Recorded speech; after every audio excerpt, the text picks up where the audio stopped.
Putin foi reeleito nesse último final de semana e deu sinais de que algumas coisas iriam mudar no conflito contra a Ucrânia e a própria OTAN. Foram diversas ameaças de guerra nuclear e nunca ele havia falado tanto em uma terceira guerra mundial. E os ucranianos, com o apoio da OTAN, não se intimidaram. Macron ameaçou colocar as tropas francesas e possivelmente da OTAN dentro do território ucraniano, declarando uma possível guerra contra a Rússia. E não só isso, os ucranianos, com grupos paramilitares também apoiados pela OTAN, invadiram a Rússia por terra durante as eleições presidenciais do país e bombardearam por ar várias das maiores refinarias de petróleo de Vladimir Putin.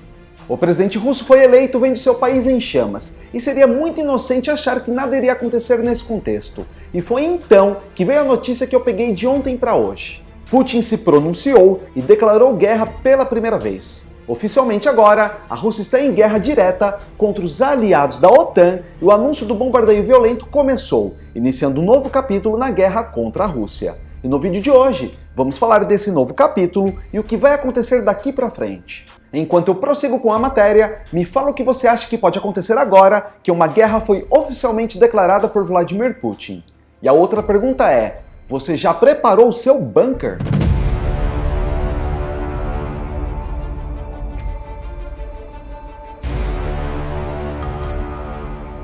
Mas antes de continuar esse vídeo, se você ainda não é inscrito, não perca tempo, se inscreva aqui. Vale a pena, eu te garanto. Deixe seu like para o YouTube recompensar o duplo da terra, e se você curtir muito esse conteúdo, ajude nosso trabalho clicando em valeu. É muito, mas muito obrigado pela força de sempre.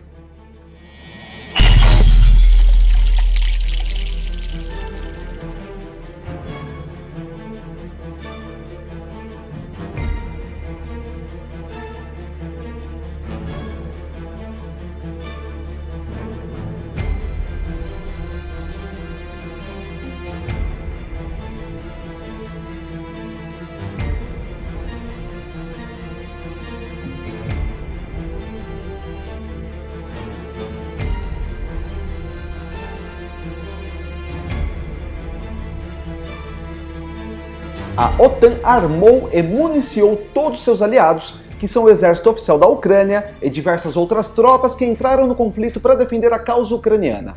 Até então, chamada de Operação Militar Especial pelo presidente russo.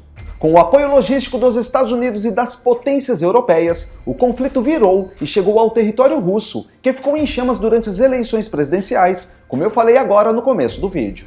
Mas um revide violento estava apenas esperando a consagração da vitória esmagadora de Vladimir Putin nas eleições do final de semana, onde ele saiu vitorioso com mais de 85% de aprovação dos eleitores russos, que teve uma participação histórica de mais de 70% de presença nas urnas. O primeiro revide que aconteceu e que veio antes da declaração de guerra, que vou abordar logo mais, aconteceu ainda durante as eleições, onde Putin apertou o botão de uma arma de destruição em massa, apelidada de pai de todas as bombas. Segundo blogs militares russos e pronunciamento do próprio governo Putin, de 300 a 1.500 soldados foram exterminados de uma só vez em um ataque que pode anteceder o uso de uma arma nuclear, segundo analistas, já que essa bomba em específico é condenada por órgãos de defesa dos direitos humanos. Para explicar rapidamente como é essa ogiva, ela é chamada de bomba termobárica ou bomba de vácuo e espalha uma nuvem de combustível que entra em qualquer ambiente, mesmo que seja um bunker. A nuvem entra em chamas e incinera todas as pessoas no seu raio de ação.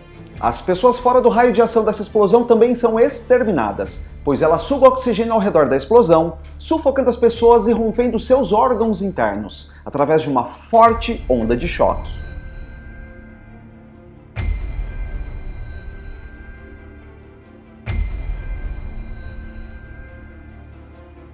Em uma terceira camada após essa explosão, para as pessoas que estão fora desses dois primeiros raios, elas acabam sofrendo queimaduras gravíssimas por conta da onda de calor originada da explosão. E foi essa bomba que a Rússia usou para segurar as tropas que invadiram o país. E vamos falar agora do que vem acontecendo depois do uso dessa bomba. Pois bem, Putin venceu o pleito, voltou a atenção de volta para o conflito e, pela primeira vez, desde o início da invasão em fevereiro de 2022, ele está declarando uma guerra. Mas muita gente se pergunta o que isso significa. Se em uma operação militar é considerado que a Rússia foi violenta nos seus ataques dentro da Ucrânia, em uma guerra declarada, pode-se esperar muito, mas muito mais. O anúncio veio depois da ameaça de uma terceira guerra mundial e de uma guerra nuclear. E uma das coisas que leva a gente a pensar em uma escalada do conflito é o fato da Rússia já ter usado mísseis nucleares, porém sem ogivas atômicas dentro. E mais uma vez, o que isso significa? Significa que Putin já testou e validou que o sistema Patriot americano, que é um escudo antimísseis poderoso, não segurou parte desses ataques. Tanto que a inteligência ucraniana detectou a fuselagem de mísseis nucleares norte-coreanos dentro dos destroços de um ataque. Essa é uma pista que realmente um ataque nuclear está sendo orquestrado com a ajuda da Coreia do Norte. Seria um erro não considerar essa possibilidade. Por isso que, no meu entendimento, Emmanuel Macron se opôs ao posicionamento da OTAN e ameaçou enfrentar diretamente a Rússia. Pois ele entende que um ataque nuclear iminente pode acontecer a qualquer hora. Mas isso são suposições em cima das pistas que Vladimir Putin está deixando no desenrolar do conflito. Agora vamos falar dos fatos que aconteceram hoje. Nessa sexta-feira, dia 22 de março de 2024, e guarde bem essa data, o porta-voz do Kremlin, Dmitry Peskov, disse que a operação militar especial das tropas russas na Ucrânia se transformou de fato em uma guerra. Como eu disse, a mudança acontece após a reeleição do presidente russo Vladimir Putin, e no mesmo dia em que a Rússia fez o maior ataque na Ucrânia desse ano e o maior bombardeio à infraestrutura do país desde o início da guerra. Segundo o Ministério da Defesa da Ucrânia, 90 mísseis e 60 drones foram lançados pela Rússia e atingiram diversas cidades do país, inclusive a capital Kiev. O ministério afirmou que 2 pessoas morreram e diversas ficaram feridas. O foco dos ataques foram centrais elétricas e linhas de fornecimento de energia, segundo o presidente da Ucrânia, Volodymyr Zelensky, gerando apagões por todo o país. Zelensky disse que o avanço russo mostra a gravidade dos atrasos no envio de recursos de armamento dos Estados Unidos e da Europa à Ucrânia.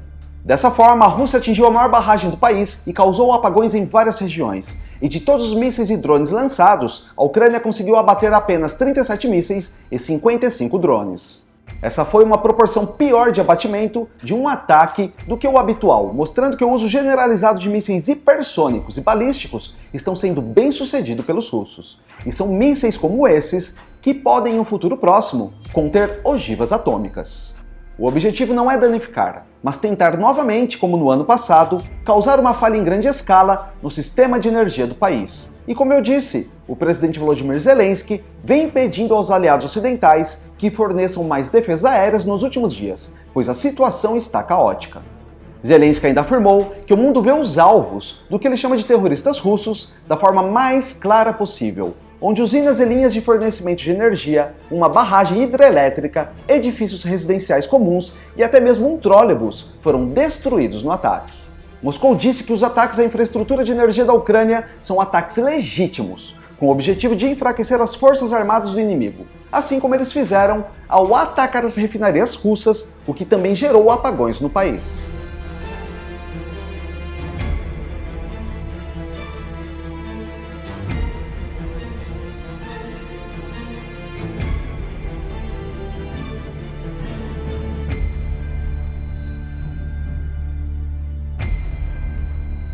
O chefe do Comitê Militar da OTAN disse que a Aliança Militar do Ocidente está se preparando para um eventual conflito com a Rússia em meio à guerra da Ucrânia.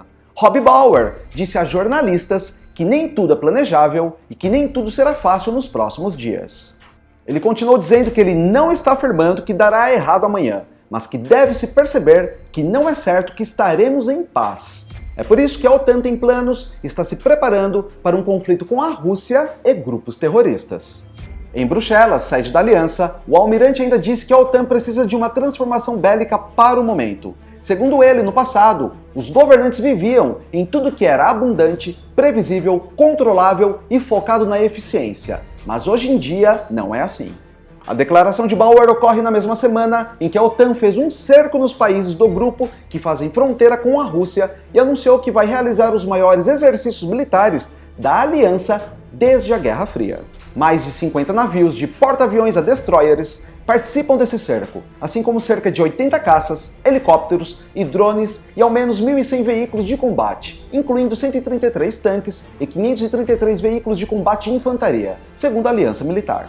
A aliança não mencionou o nome da Rússia no seu anúncio, mas seu principal documento estratégico identifica a Rússia como uma ameaça mais significativa e direta à segurança dos membros do bloco, e a movimentação se concentra nas fronteiras de Vladimir Putin. O extremo norte da Noruega é atualmente palco da maior parte dessa mobilização, que conta com mais de 20 mil soldados só nesse ponto. No meio da neve, ao lado de tanques que circulam no frio polar, homens e mulheres dos exércitos de 13 países diferentes da OTAN repassam o cenário de um conflito aberto no Círculo Polar Ártico. Essa mobilização tem um motivo. O derretimento do gelo do Ártico, uma zona fronteiriça direta entre a OTAN e a Rússia, começa a expor mais de $1 bilhão em matérias-primas e pode ser o cenário para conflitos futuros. Além de preparar os exércitos dos países membros da OTAN para um possível conflito com a Rússia, o cerco militar cumpre outra função: ganhar uma base social para a possibilidade de um conflito generalizado no continente europeu.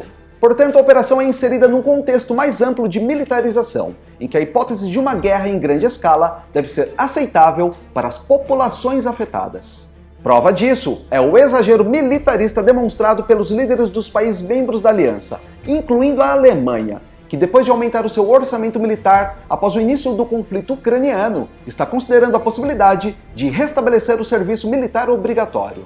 Tudo isso que falamos mostra que as pistas estão sendo deixadas, e seria inocente demais não acreditar que um ataque nuclear não pode acontecer em algum momento, ou uma invasão da Rússia não pode pegar Putin de surpresa quando ele estiver apontando seus ataques para uma só direção, que é a Ucrânia.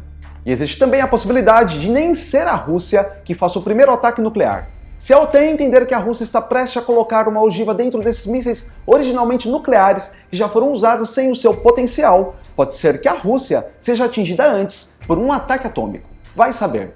É tudo especulativo por enquanto, mas as pistas não são. Então deixe a sua opinião do que pode acontecer agora que uma guerra foi oficialmente declarada por Vladimir Putin. E outra pergunta é: você já preparou o seu bunker?